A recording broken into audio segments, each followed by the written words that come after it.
निहुरी निहुरी सीता अंगना बटोरई हो, धनुषा दीन सरकाई हो। निहुरी निहुरी सीता अंगना बटोरई हो, धनुषा दीन सरकाई हो। घर मां से निकरल राजा जनक जी, बेटी कर चहु बियाह हो। घर मां से निकरल राजा जनक जी, बेटी कर चहु बियाह हो।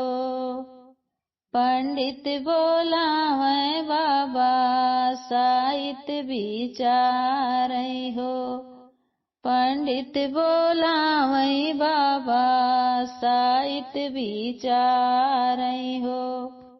पड़ गई न बेटी कई बियाह हो, पड़ गई न बेटी कई बियाह हो।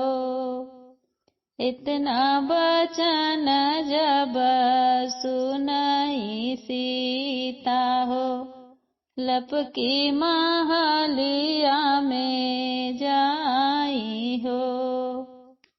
इतना बचन जब सुन बेटी सीता, लपकी महलिया में जाई हो। कहल सुनल माफ करु मोरी भाऊजी हो, बिरना भेजाऊ छठी मास हो। कहल सुनल माफ करु मोरी भाऊजी हो, बिरना भेजाऊ छठी मास हो। इतना बचन सुन भौजी रानियावा हो, अखिया ललित होई जाई हो। इतना बचन जब सुन भौजी देई, अखिया ललित होई जाई हो। सवन भदाऊँ के बरसई बदरिया हो, नदिया जे मारई उफान हो। सवन भदाऊँ के बरसई बदरिया हो, नदिया जे मारई उफान हो। कैसे के जई है ननदा तोहरो बीरानावा हो, अड़फी तड़फी बदरा जाई हो।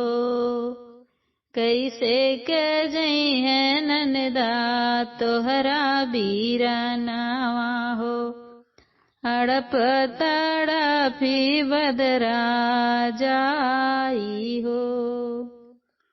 इतनी बचन जब सुनई बेटी, हर लपकी माई अलगे जाई हो।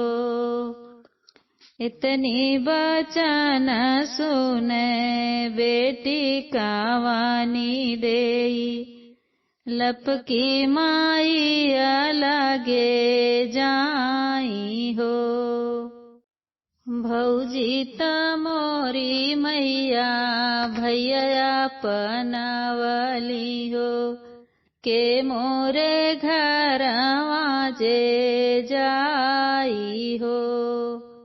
भौजी तमोरी मैया भैया अपनावली हो, मोरे घरा के नहीं जाई हो।